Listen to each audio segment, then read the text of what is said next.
Right, I've just about recovered from yet another disappointing day by the seaside, and here's 5 things I learned from another defeat against Brighton, including a couple of more random ones. Coming in at number 1, it's got to be that Jacob Murphy, at least in the short term against teams where we're going to have most of the ball, has to be Newcastle's start on the right-hand side. In the second half, he was integral in flipping the game, getting the momentum to swing in the attack and final third. Running the numbers on these two in direct comparison against each other so far this season, it actually frightened me a little bit. Shot creating actions, take on success rate, which you would argue is probably Zelanga's biggest strong point with his pace.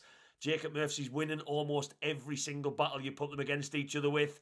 He's got to start in the short term. Do share Eddie Howe's sentiments that Elanga is still learning this Newcastle team and he will come good and he's got loads of good qualities. No one's denying that, but as a player who already knows the Premier League, the price tag he's got, which I know is not his fault, he needs to start bringing something more to the table than what we're seeing. It's his decision making and his lack of confidence that concerns me at the moment. Coming in at number 2, and look, it pains me to say it, but you've got to be honest sometimes. I think Herzler tactically got one up on Howe on Saturday and it helped him win the game. Newcastle's quite flat and rigid midfield 3, played into Brighton's hands, and they're roaming midfield, played between the lines, as you can see here. One pass in the away for the first goal.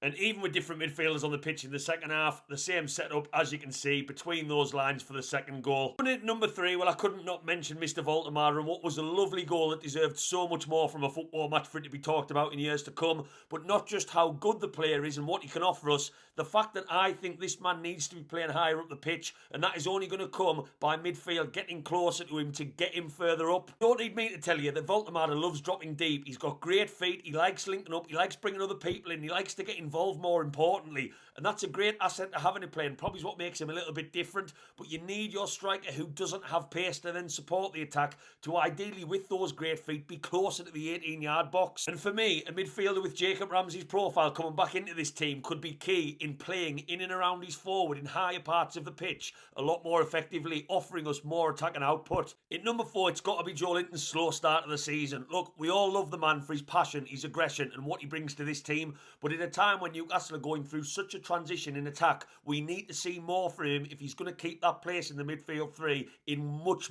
more areas of his game. Bruno's role's defined, Tonali's role's defined. With Joelinton this season, I'm just not too sure. At number 5, and a bit of a random one, and the one that I got quite annoyed with watching so many balls pumped into the box, we've hired a set-piece coach, so why are Newcastle set-pieces basically not changing at all? Remember this one against Leicester at St James's Park last season? It was inventive, it was new, it was creative, and it ended up with Jacob Murphy banging the ball in the back of the net. But one of the tallest teams in the league with people like Dan Burn, and for me, we are just not good enough from set-pieces, so that coach needs to start earning his money. Big response needed against Benfica on Tuesday. Let us know your thoughts down below on anything I might have missed, and as always, keep the faith. How are you, lads?